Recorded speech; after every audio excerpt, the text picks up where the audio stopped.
जी अस्सलाम वालेकुम नाज़रीन, आप देख रहे हैं प्रोग्राम तालीम और दुनिया। मैं हूँ आपका मेज़बान राजा हसन। नाज़रीन, पाकिस्तान के अंदर हर साल लाखों की तादाद में जो नौजवान हैं वो ग्रेजुएट्स होते हैं, और जब ग्रेजुएट्स यानी कि डिग्री लेके वो जाते हैं तो उनको जॉब्स नहीं मिलती उस कैलिबर की। ज़्यादातर ये देखा गया है, कुछ अगर जिनके वालिदैन वेल सेटल हैं वो पैसे लेके कोई इन्वेस्ट कर देता है, कोई बिज़नेस कर देता है, और जो मिडिल क्लास के लोग होते हैं वो तो या कोई छोटी मोटी जॉब ढूंढते हैं पाकिस्तान के अंदर ताकि उनका गुजारा हो सके, और अगर उन्हें जॉब नहीं मिलती तो वो स्किल सीखते हैं, और स्किल के बाद वो फ्री लांसिंग साइड पे आते हैं। और ये देखा गया है कि फ्री लांसिंग एक टफ़ फील्ड है। इसमें आपको वेरी हाई जो स्किल है वो सीखनी पड़ती है, और आपका जो मुकाबला है, कंपटीशन है, वर्ल्ड में आपको करना पड़ता है। मुख्तलिफ़ वेबसाइटें हैं फ्री लांसिंग की। नाज़रीन, आज शो का मकसद भी हमारा यही है कि आज हम आपको एक ऐसी शख्सियत से मिलवाएंगे जो अपना बिज़नेस भी करते हैं और फ्री लांसर भी हैं, बड़े अच्छे। हमारे साथ मौजूद हैं जनाब मोहम्मद नदीम ख़ान साहब। Welcome sir. थैंक यू, बहुत बहुत शुक्रिया। सर, बहुत शुक्रिया, आपने हमें वक्त दिया आज। नहीं, कोई मसला नहीं, इट्स माय प्लेजर। अच्छा, नदीम साहब, मुझे ये बताइएगा कि बेसिकली आपका तल्लक कौन सी जगह से है, कहाँ से आप बिलोंग करते हैं, और फिर किस तरह, मतलब थोड़ा आप अपना बैकग्राउंड थोड़ा सा बताइएगा। मेरा वैसे फैमिली ओरिजिन तो मेरा स्वात है, लेकिन ये कि आई ब्रॉट अप हेयर। मैं रावलपिंडी इस्लामाबाद में ही बड़ा हुआ। तालीम मैंने यहीं हासिल अपनी की, एजुकेशन बैचलर्स तक मैंने डिग्री अपनी हासिल की। लेकिन फिर मुझे एहसास हुआ कि जो हमारी रेगुलर स्टडीज़ हैं उस हिसाब से हमारी स्टडीज़ हमें जॉब में अकोमोडेट नहीं करती।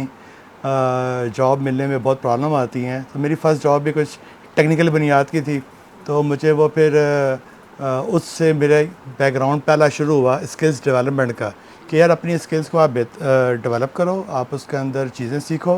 जब तक आप नहीं सीखोगे, आप कम अज़ कम मार्केट में अपने आप को शो ऑफ़ नहीं कर सकते, अपने आप को प्रेजेंट नहीं कर सकते।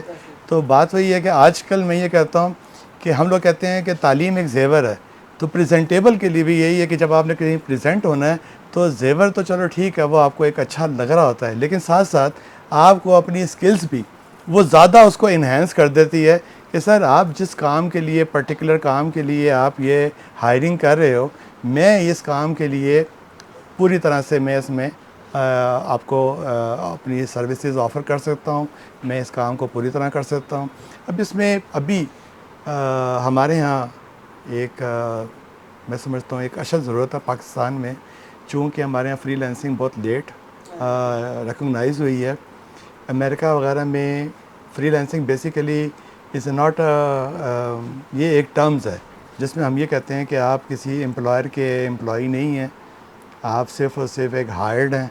आपको हायर किया गया है एक सिर्फ एक टास्क के लिए, जो टास्क उनकी पूरी टीम से नहीं हो रहा था, उन्होंने आपको हायर किया है कि आप क्या ऑफ़र करते हो। तो इसके अंदर देखा जाए तो फ्रीलांसिंग में एक बिज़नेस भी है। आपको अपनी सर्विसेज पेश करनी है कि मैं इतने पैसे लूँगा। फिर आपके उसके अंदर टाइम मैनेजमेंट है।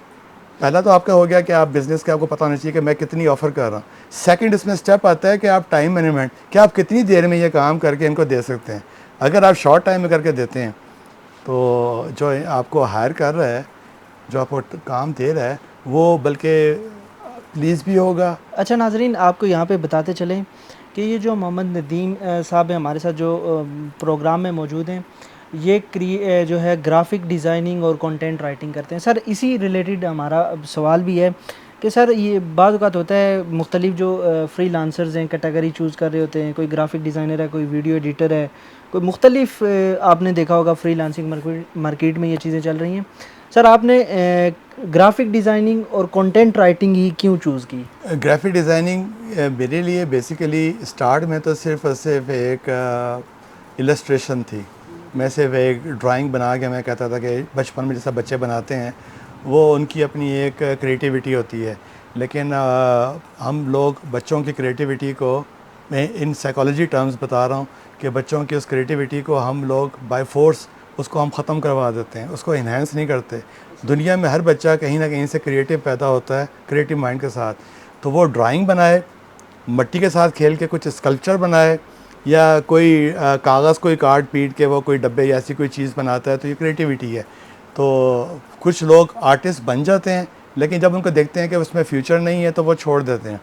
दुनिया में कंटेंट राइटिंग और graphic designing is a field specially design for expressions. आप अपनी चीज़ को जो लफ्ज़ों में बयान नहीं कर सकते, आप उसको डिज़ाइन से या तस्वीरी शक्ल में आप उसको बयान करते हैं। ये एक बहुत पुराना यानी प्रिमिटिव एज से, जब ये लोग ज़माने कदीम में गारों में रहते थे, तब से ये चीज़ चली आ रही है कि वो उस चीज़ को एक्सप्रेस करने के लिए कि व्हाट आर यू फीलिंग, तो ये चीज़ें बनाई जाती हैं, दीवारों पे बनाते हैं।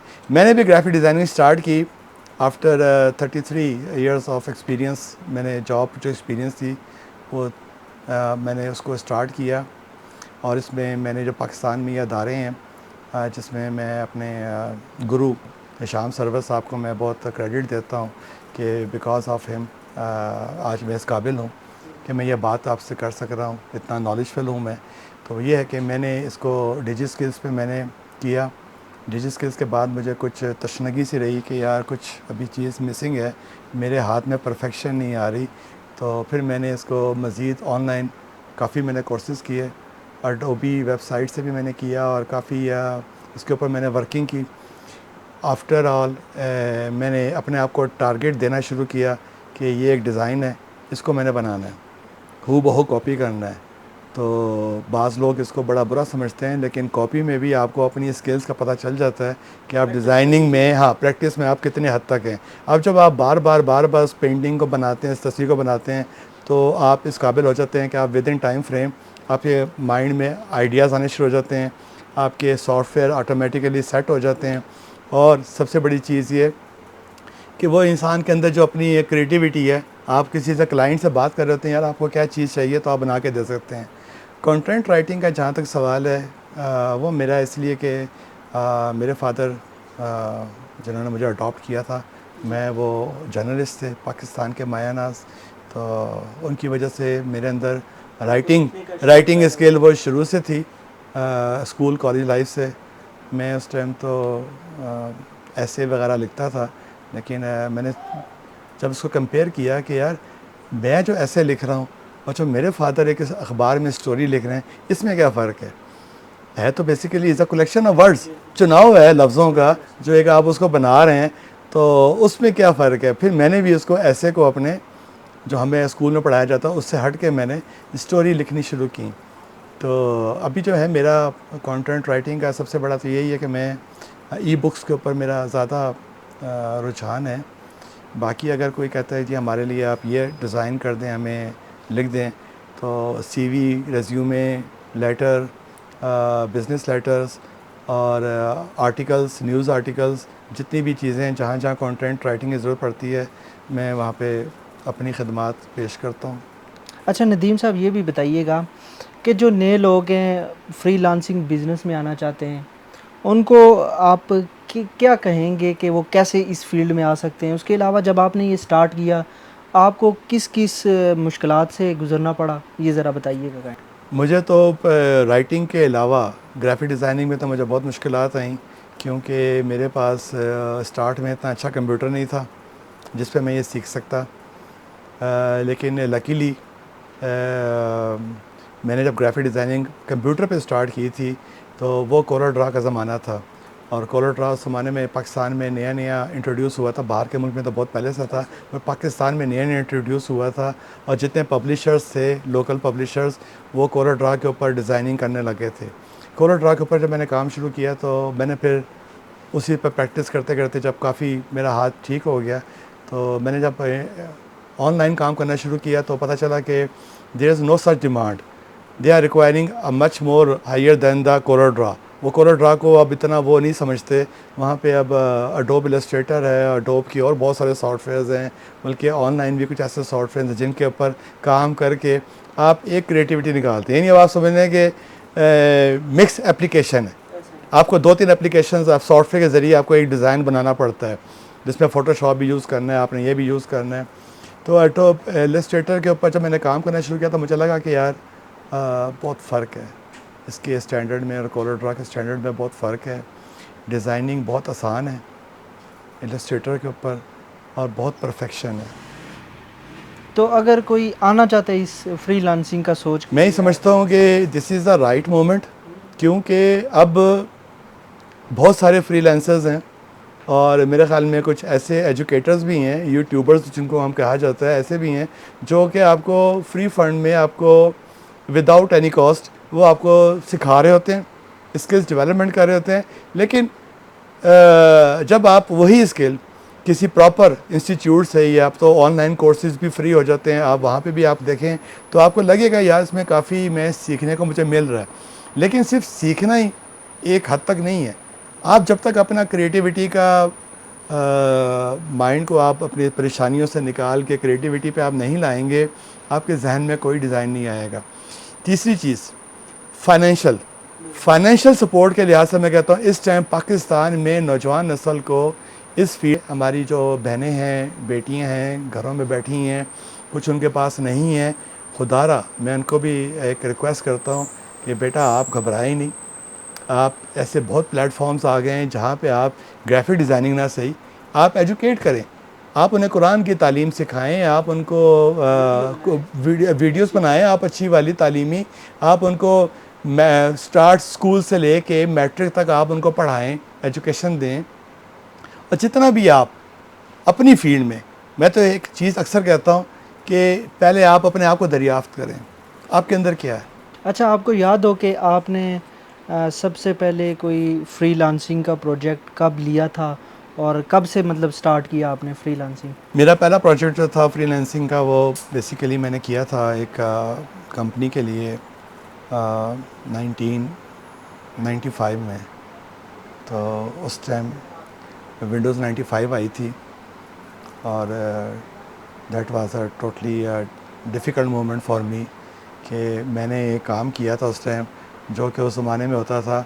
मैंने ड्राइंग्स और तस्वीरों को लेके पहले पेपर के ऊपर पेस्टिंग की, पेंसिल वर्क किया, फिर उसको मैंने डिजिटली स्कैनर पे उतारने की कोशिश की। उस ज़माने में स्कैनर बहुत ही हार्ड टू फाइंड होते थे, बहुत ख़ास कंपनियों में होते थे, इस तरह की अपॉर्चुनिटी नहीं थी और वो बहुत एक लेंथी प्रोसेस होता था उसको स्कैन करना, उसको विंडोज़ में डालना, और वो विंडोज़ भी बहुत स्लो चल रही होती थी, इतनी स्पीड उस टाइम कंप्यूटर की नहीं होती थी। तो उस टाइम मैंने किया था, लेकिन ये कि वो क्लाइंट को पसंद आया था वो प्रोजेक्ट मेरा। वो मैंने पोस्टर डिज़ाइन किया था, तो पोस्टर वो मेरा बहुत पसंद आया था उसको, और मुझे फर्स्ट मतलब मैं उनकी कंपनी में हायर नहीं था, लेकिन उनके लिए मैंने काम किया तो उन्होंने मेरे पैसे दिए, तो वो मेरी फ़र्स्ट जो इनकम थी मेरे लिए बहुत बड़ी चीज़ थी। अच्छा, ये भी बताइएगा, आजकल जैसा कि आपको पता है कि इंटरनेट का बड़ा इशू है पाकिस्तान के अंदर। अभी 2 हफ्ते हुए हैं, ये बड़ी चीज़ें सामने आ रही हैं कि इंटरनेट नहीं है और लाखों की तादाद में जो फ्रीलांसर्स हैं उनको जो है फाइवर ने अनरैंक कर दिया, या हम कह सकते हैं उनके अकाउंट डिसेबल कर दिए हैं। तो इस हवाले से आप क्या कहेंगे कि अभी इस टाइम क्या मुश्किलात का सामना करना पड़ रहा है फ्रीलांसिंग में? मैं समझता हूँ सिर्फ फ्रीलांसिंग नहीं है, इस टाइम मैं जैसे बिज़नेस पे बैठा हूँ, बिज़नेस में भी हमें बहुत प्रॉब्लम्स आ रही हैं। हमारा मोबाइल पे अक्सर हम लोग जब मैसेज कम्युनिकेट करते हैं तो व्हाट्सएप का इस्तेमाल होता है, तो व्हाट्सएप के ऊपर हमारी जो मीडिया हम शेयर करते हैं, मतलब कोटेशन हमने दिया किसी को या हमने कोई बिल दिया है, तो वो बिल वहाँ पे पहुँचता नहीं है, वो तो उस रियल टाइम पे नहीं पहुँचता, बल्कि हमारे भी वो कह रहे होते हैं कि हमने आपको भेजा है तो हमारे मोबाइल पे नहीं आ रहा होता, बहुत इसके अंदर टाइमिंग लग रही होती है।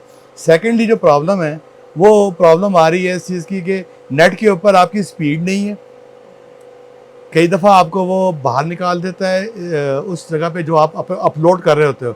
अब आप एक ड्राइंग बना के या एक काम करके आप पीडीएफ में आप किसी को अपलोड कर रहे हो, तो ज़ाहिर है एक फ्रीलांसर का यही होता है कि वो अपलोड किसी तरह पहले करेगा, अपलोड की आपको स्पीड नहीं मिल रही, अपलोड पे बहुत प्रॉब्लम आ रही है। डाउनलोड तो चले एक अलग चीज़ है, हमने तो डाउनलोड नहीं करना, अपलोड जब करते हैं तो प्रॉब्लम आ रही है। फिर सेकेंडली जो बैंक ट्रांजेक्शन्स हैं या कुछ ऐसे वेबसाइट्स हैं जहाँ पे हमें लॉगिन का एक बहुत मखसूस टाइम मिलता है, उस टाइम पीरियड में आपने वो काम करना होता है, एंट्री करनी होती है, यूज़र नेम पासवर्ड डालना होता है, अगर आप नहीं डालते तो वो आपको लॉग आउट कर देता है। जब लॉग आउट कर देता है फिर आप बेशक आप कहते रहो कि ईमेल उनको करते रहो कि जी मैं ही था, वो आपको एज अ सस्पिशियस एक्टिविटी के तौर पे ले लेता है, जिसकी वजह से फ्रीलांसर्स को बहुत प्रॉब्लम आ रही है, बिजनेसमैनों को भी काफ़ी प्रॉब्लम आ रही है। इवन ये कि जितने भी इससे रिलेटेड हैं जो कंप्यूटर के ज़रिए काम करते हैं, उनका सारा नेटवर्क ही कंप्यूटर के ऊपर है, वो शायद लोड की वजह से या गवर्नमेंट ने जो इसमें कुछ चेंजिंग कर रहे हैं, आई डोंट नो कि in depth what is the reality, but this is a worst moment for us कि हम इसमें अभी तक वो फंसे हुए हैं। काम की हमारी जो है वो बिल्कुल ज़ीरो होता जा रहा है। आपको इसके बीच कितने का आपको नुकसान हुआ होगा?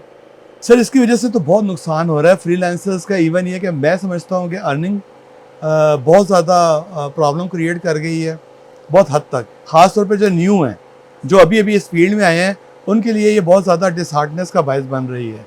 और जो पुराने हैं काम करने वाले, उनको ये है कि उनकी जो वो एक चल रहा था, अब वो एक टाइम फ्रेम दे देते हैं कि सर हम आपको 2 दिन में काम कर देंगे। अब 2 दिन में वो आउटपुट उनको नहीं दे पा रहे, तो उससे बहुत इफेक्ट पड़ रहा है। दुनिया में they are not only looking for Pakistani, वो इंडियंस, बांग्लादेश, श्रीलंकन, किसी और मुल्क से भी काम करवा सकते हैं। तो वो नहीं है कि वो बाउंड नहीं है कि वो सिर्फ पाकिस्तानी से काम करवाएं। लेकिन जब वे कमिटमेंट कर लेते हैं, इट इज़ अवर ड्यूटी कि हम पाकिस्तान का नाम रोशन करें। और पाकिस्तान का नाम तभी रोशन हो सकता है जब हम उनके लिए बेहतरीन काम करके दें और टाइम पे काम करके दें। तो सर अक्सर का तो आपने देखा है यूनिवर्सिटीज़ में बच्चे पढ़ रहे होते हैं, मेरे साथ भी ऐसे कई लोग हैं जो डिग्रियां ले रहे हैं, कोई एमफिल कर रहा है, कोई पीएचडी कर रहा है, लेकिन वो ये कहता है कि यार जॉब नहीं मिल रही। आप क्या समझते हैं कि इस टाइम पाकिस्तान में पढ़ाई को किस हद तक लेना चाहिए और क्या स्किल की तरफ लोगों को जाना चाहिए या नहीं? इसकी तो बहुत शदीद ज़रूरत है। मैं कई दफ़ा ये आर्टिकल भी लिख चुका हूँ न्यूज़ के तौर पे, और मैं कई दफ़ा ये बात कह चुका हूँ कई जगह पे कि पाकिस्तान में रिक्रूटमेंट सेंटर होने चाहिए। हर शहर में, बड़े शहर में, छोटे शहर में, गांव देहात के लेवल पे रिक्रूटमेंट सेंटर होने चाहिए। वहाँ पे जितने फारिग तहसील तलबा हैं, यूनिवर्सिटी से निकले हुए, कॉलेज से निकले हुए, जिस लेवल की भी पढ़ाई उनकी हुई है, उनको अगर जॉब की रिक्वायरमेंट है तो आया वो वहाँ पे जाएं, अप्लाई करें। वो अदारे उनको उस हिसाब से उनको तालीम दें, अकोमोडेट करें। जब तक वो अकोमोडेट नहीं करेंगे, उनको सही तरह से तालीम नहीं देंगे, उनकी स्किल्स डेवलपमेंट नहीं करेंगे, आप पाकिस्तान में बहुत बड़े तबके को आप लूज़ कर रहे हैं। हम लोग रोज़ाना की बुनियाद पे, यहाँ तक कि वो एक टाइम ऐसा आता है कि वो या तो रॉन्ग डायरेक्शन में चले जाते हैं या बाहर के मुल्क चले जाते हैं काम करने के लिए, लेकिन पाकिस्तान में उसमें खिदमत नहीं हो पा रही है। पाकिस्तान को हम तभी कर सकते हैं जब यहाँ पे हम अपने टैलेंट को सामने लेकर आए। नाज़रीन, आपने गुफ्तगू सुनी, हमारे साथ मौजूद थे मोहम्मद नदीम खान साहब, जो बिजनेसमैन भी हैं, फ्रीलांसर भी। आपने इनकी गुफ्तगू सुनी और उम्मीद है आपने इनसे बहुत कुछ सीखा होगा। हमारे पाकिस्तान को यही बात है कि स्किल्स की बहुत ज़रूरत है। हम जितना पढ़ाई की तरफ तवज्जो देते हैं, इतना ही हमें स्किल की तरफ तवज्जो देनी चाहिए। और जो मसले मसाइल हैं इस टाइम पाकिस्तान में फ्रीलांसर्स को, या जो लोग नए आना चाहते हैं इस फील्ड में, उम्मीद है ये जो हमारी जो गुफ्तगू का सेशन है आपके लिए मुफीद रहा होगा। इंशाल्लाह नेक्स्ट किसी और शो में किसी और नए टॉपिक के साथ हाज़िर हूँगा, आपके साथ गुफ्तगू होगी। अपना ख्याल रखिएगा। खुदा हाफिज़।